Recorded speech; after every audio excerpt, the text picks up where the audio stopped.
इसका दूध है वो बहुत लाभदायक है। इसलिए हमारे घर में कभी पूर्वजों से ही रखते आ रहे हैं गाय, और आज तक ये कंटिन्यू है हमारे पास। और आज मेरे पास बहुत अच्छी गाय है।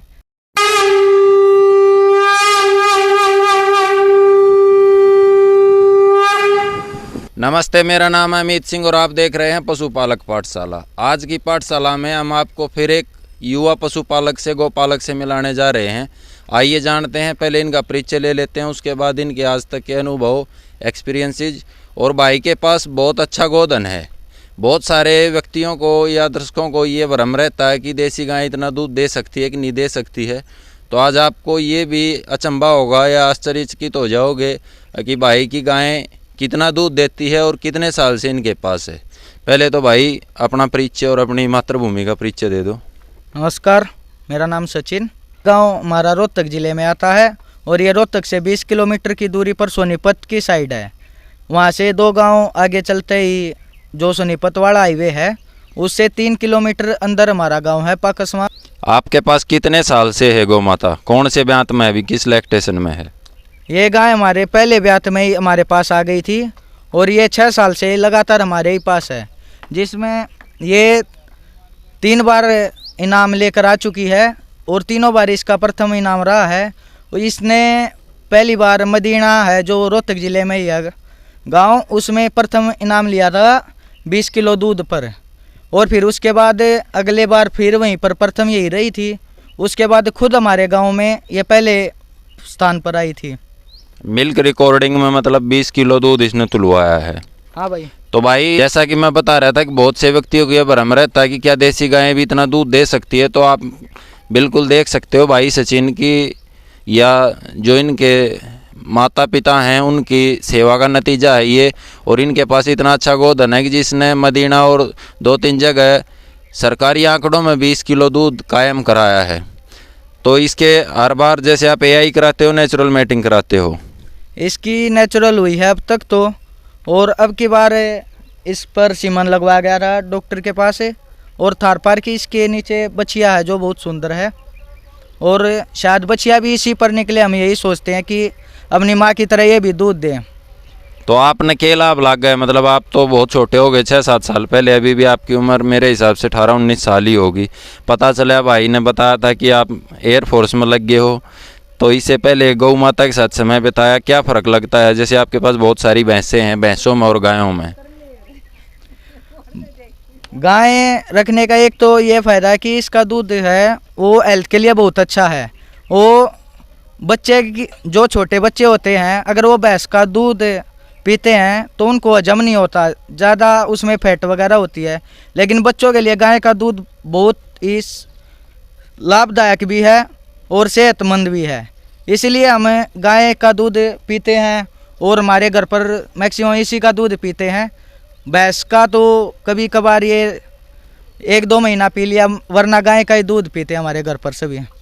भाई का कहने का भाव ये है भाई कि गाय का जो दूध होता है A2 मिल्क, A1 A2 तो आप समझते होगे, उसके साथ साथ ये सुपाच्य होता है। छोटे बच्चे से लेके 3 दिन के बच्चे से लेकर आप 103 साल के बुजुर्ग तक किसी को भी पिला दोगे तो आसानी से हजम हो जाता है।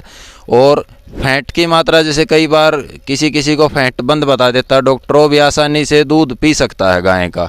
और भाई के पास बहुत सारी भैंसें भी हैं। आपको एक बार नज़र कैमरा घुमा दो भाई। मगर क्या है, ये सब व्यवसाय दूध बेचने या वैसे सेल परचेज के हिसाब से रखी हुई है। घर में दूध पीने के लिए केवल गौ माता ही है, इसी का दूध चलता है। ये ड्राई हो जाती है तो बीच बीच में थोड़ा बहुत गाय की तुलना में भैंस का दूध घर में रख लिया, वो अलग विषय है। कितने महीने से नाटती है, कितने महीने से छोड़ते हो ड्राई, कितने महीने से करते हो? 2 महीने से मैक्सिमम है इसका, वरना 2 महीने से कम ही छोड़ते हैं। और तब छोड़ते हैं ये, मतलब इसका चारा बंद कर दिया तब ये दूध देना बंद करती है, वरना 7-8 किलो दूध तो ये उस टाइम पर नॉर्मल देती है।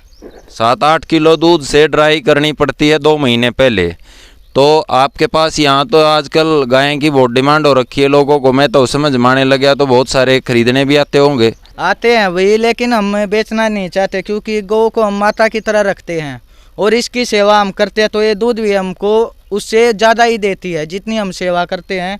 तो हम इसका बेचने का कोई मन नहीं है क्योंकि ये 6-7 साल से हमारे ही पास है।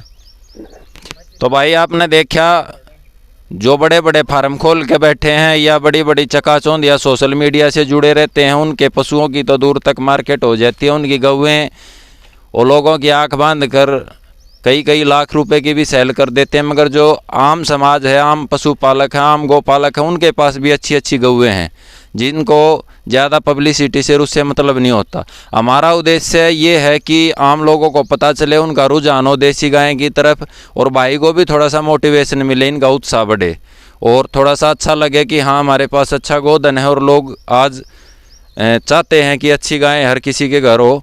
इसके अलावा आपने जो पशुपालन या गौपालन में और कुछ परेशानियां फेस की होंगी, जो नए कुछ ऐसे युवा हैं जो पशुपालन करना चाहते हैं, आप कई सालों से कर रहे हो, आपके दादा पिताजी भी करते आ रहे होंगे, तो क्या लगता है कि क्या क्या सुविधाएं अगर पशुपालकों को मिलें, जैसे दूध का रेट सही नहीं मिल पाता या गवर्नमेंट की तरफ से कोई सुविधा नहीं मिल पाती, तो क्या संदेश देना चाहेंगे आप नए पशुपालकों के लिए?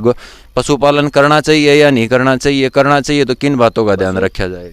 पशुपालन करना चाहिए और इसका विशेष ध्यान रखना चाहिए।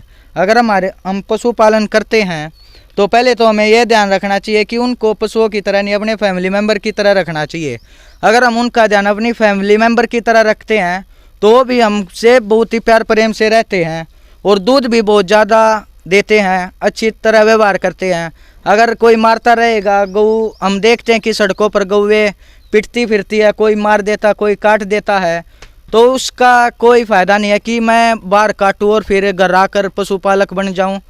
और हमें पशुपालक की जो अड़चनें आती हैं, एक तो अच्छे प्रकार का सीमन हमको नहीं मिल पाता, और इससे अलग हमारे पास चारे की और भी दिक्कत आती है। जैसे आजकल दवाइयों का प्रयोग खेतियों में ज़्यादा होता है, तो इसकी वजह से चारा अच्छा नहीं मिलता, तो उनके ब्यात पर बच्चा गिरने या और बीमारियां, थनों में बीमारियां आने की बहुत दिक्कत होती है।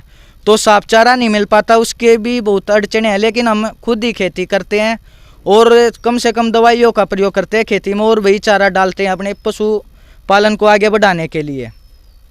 तो भाई का कहना ये है, जो भी युवा पशुपालक नया पशुपालन शुरू करना चाहते हो, कोशिश करें जो भी हरा चारा उगाते हैं उसमें पेस्टिसाइड या खाद वगैरह का कम से कम प्रयोग करें, जिसका दुष्परिणाम ये देखने को मिलता है कि रिपीट हो जाना भैंस का या बीच में कोई गड़बड़ हो जाना जैसी शिकायतें आती हैं। और इनका स्वभाव देख के वास्तव में मेरे को बहुत अच्छा लगा है कि हर जीव, जो हर प्राणधारी है, उसको एक घर के सदस्य की तरह लेना चाहिए। हर जीव प्रेम की भाषा समझता है। इसके बाद जो समस्या सबसे बड़ी बता रहे हैं सीमन वगैरह की, तो इस बारे में हमने चिट्ठी भी लिखी है। आप लोग भी अपने स्तर पर प्रयास कीजिए कि जो सरकारी हॉस्पिटल में अच्छे सीमन आते हैं HLDB वगैरह के, अगर वो उनके जो AI वर्कर होते हैं गाँव में घर घर जाकर अगर AI करने लगे तो नस्ल सुधार में बहुत जल्दी एक अच्छा क्रांतिकारी कदम देखा जा सकता है। जल्द मिलते हैं किसी अच्छे सच्चे पशुपालक के साथ और अच्छे विषय के साथ। तब तक के लिए आप खुश रहें, स्वस्थ रहें। जय हिंद, जय भारत।